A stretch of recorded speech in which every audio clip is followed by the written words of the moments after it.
I want you to try and grasp a number, minus 9.1 degrees Celsius. Now, that might not sound like much if you're living in the Siberian tundra or the high Alps, but in Surrey, in the leafy, suburban heart of southern England, it was a death sentence for normalcy. This was Monday, January the 12th, 1987. I'm not talking about an overnight low when everyone is tucked up in bed. I'm talking about high noon, midday, the very moment the sun is supposed to be at its strongest. The thermometer at Wallingham stayed stubbornly, cruelly locked at minus 9.1.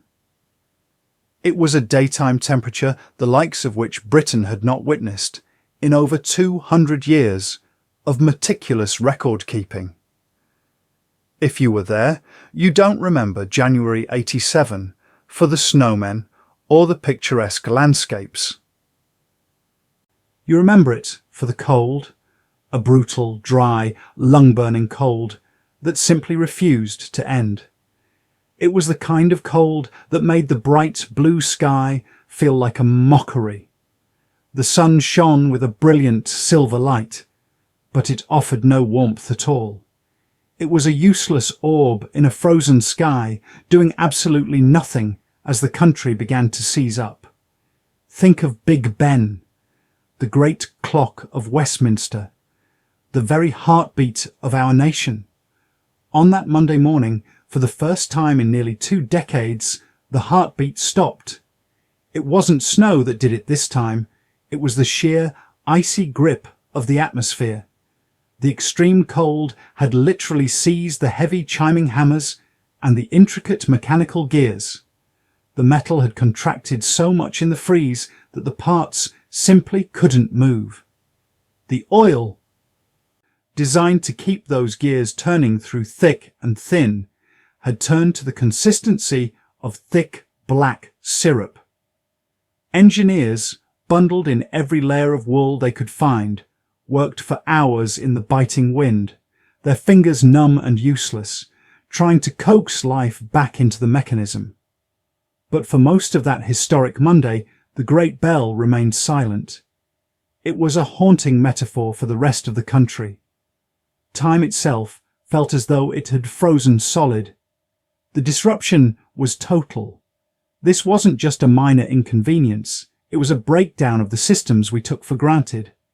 At Southend-on-Sea, the English Channel, that great, restless body of salt water, surrendered to the freeze. The tide didn't come in with a crash of waves. It arrived as a thick grey slush, like a giant Slurpee being pushed onto the shore. People walked down to the beaches in utter disbelief. They saw seagulls perched not on water, but on frozen waves. Ice floes, the kind you'd expect to see in the Arctic Circle, were bobbing in the Thames estuary.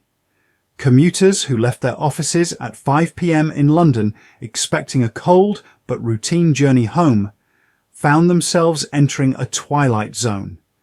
They wouldn't see their front doors until the sun rose the following morning. Trains didn't just run late, they became stationary metal freezers on the tracks. Diesel fuel turned to jelly in the tanks. Points froze solid, resisting the desperate efforts of workers armed with de-icer and blowtorches. This was the coldest day of the 20th century, colder at midday than anything seen in the legendary Big Freeze of '63 or the brutal winter of '47. It was the day Britain realised that beneath our modern veneer we were still entirely at the mercy of the elements. To understand the sheer magnitude of what happened in January 1987, you have to look far beyond the borders of Britain. This wasn't just a local cold snap, it was a meteorological invasion. The nightmare began thousands of miles away, deep in the frozen heart of Siberia. A massive high-pressure system, an atmospheric Titan, began to slide westwards across the Russian plains, gathering strength and icy resolve as it moved. It crossed Scandinavia like a silent, invisible army, sucking every drop of warmth out of the air before setting its sights squarely on the British Isles. When the first tendrils of this Siberian air hit our shores on January the 7th, people were initially dismissive. We'd had a mild start to the winter, the gardens were still showing signs of life, and the central heating hadn't even been pushed to its limits. But by the 9th, the mood shifted from curiosity to genuine fear. This air didn't just feel cold, it felt ancient. It was a dry, stinging chill that bypassed your layers of wool and went straight for the bone. And then came the snow. Not the soft, fluffy flakes of a Christmas card, but a relentless, horizontal barrage driven by brutal easterly gales. Because the air was so profoundly cold, the snow was like fine, white dust, meaning the wind could whip it up into monstrous, lethal drifts. By the 11th of January, the southeast of England looked like a different planet. Parts of Kent, Essex, and Surrey were buried under 50 centimetres of level snow. But the North Downs, they bore the brunt of it. In places that rarely see more than 2 inches in an entire winter, people woke up to find over 75 centimetres, nearly 3 feet, of snow blocking their front doors. Imagine looking out your window and seeing your garden fence, your car, and even your garden gate completely erased from the landscape. Entire valleys in Kent were filled to the brim with white powder. The roads didn't just become slippery, they simply ceased to exist. In the villages of the North Downs, the snow didn't just fall, it moved. The wind sculpted it into walls of white that reached the first-floor windows of cottages. For the first time in a generation, the people of the southeast, the wealthiest, most connected part of the country, found themselves as isolated and vulnerable as a mountain outpost in the Himalayas. The invasion from the east had arrived, and it had no intention of leaving. If you want to understand just how unnatural the cold of 1987 truly was, you have to look at the coastline. Salt water, by its very nature, is a restless, stubborn thing. It resists the ice. It churns and flows, protected by the salt that lowers its freezing point. But on the morning of January the 13th, at Southend-on-Sea in Essex, the impossible happened. The great British coastline surrendered. As the tide began to roll in, it didn't arrive with the familiar rhythmic crash of waves. Instead, it moved with a heavy, sinister rustle. The sea itself had turned to slush. Imagine standing on the pier and looking down to see the English Channel, one of the busiest shipping lanes in the world, transforming into a giant, grey, half-frozen slurpee. Within hours, as the temperatures remained locked in their sub-zero cage, the slush hardened. Chunks of ice, as large as dinner tables, began to bob in the surf.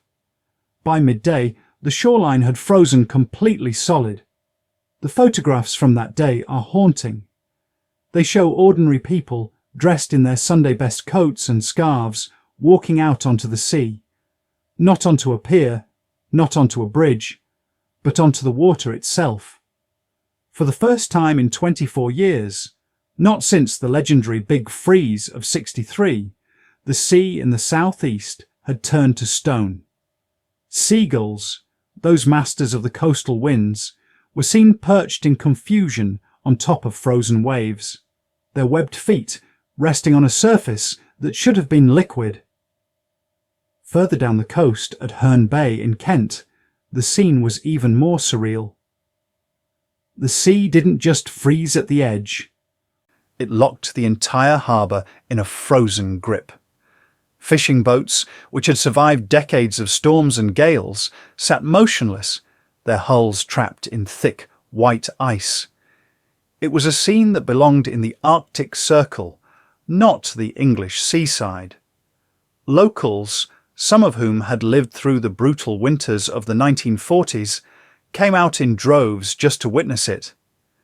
They brought their grandchildren, pointing at the white expanse and telling stories of the old winters, never thinking they would see the sea stop in its tracks ever again. It was a moment of profound, icy silence, a reminder that when the world gets cold enough, even the mighty ocean can be silenced. While the frozen coastline offered a spectacle for the curious, for the millions of people trying to live their lives, January 1987 became a grim, exhausting battle for survival. The infrastructure of modern Britain, which we thought was so robust, began to crumble like dry biscuit. It started on the railways. If you were one of the thousands of commuters trying to leave London on that fateful Monday evening, you were about to enter a personal purgatory. Imagine leaving Charing Cross at 5 p.m, expecting to be home in Ashford for dinner. Instead, you found yourself trapped in a windowless, unheated metal box for 13 hours. 13 hours. The trains didn't just stall, they died. The diesel fuel in the engines turned to a thick, useless jelly. The points on the tracks were welded shut by ice that no amount of chemical de-icer could melt. Passengers sat in the pitch black, huddled together for warmth, sharing the few newspapers they had to wrap around their legs as makeshift insulation. Some walked up and down the aisles for hours on end, just to keep the blood flowing in their toes. When they finally crawled into their home stations at 6 the following morning, they didn't look like commuters. They looked like survivors of a shipwreck. But getting home provided little sanctuary. Even houses equipped with the latest central heating couldn't fight back against the Siberian chill. Radiators that were usually hot to the touch felt merely lukewarm, defeated by the sub-zero air seeping through every crack and window frame. Families retreated into a single room, huddled together under every jumper, coat and blanket they owned.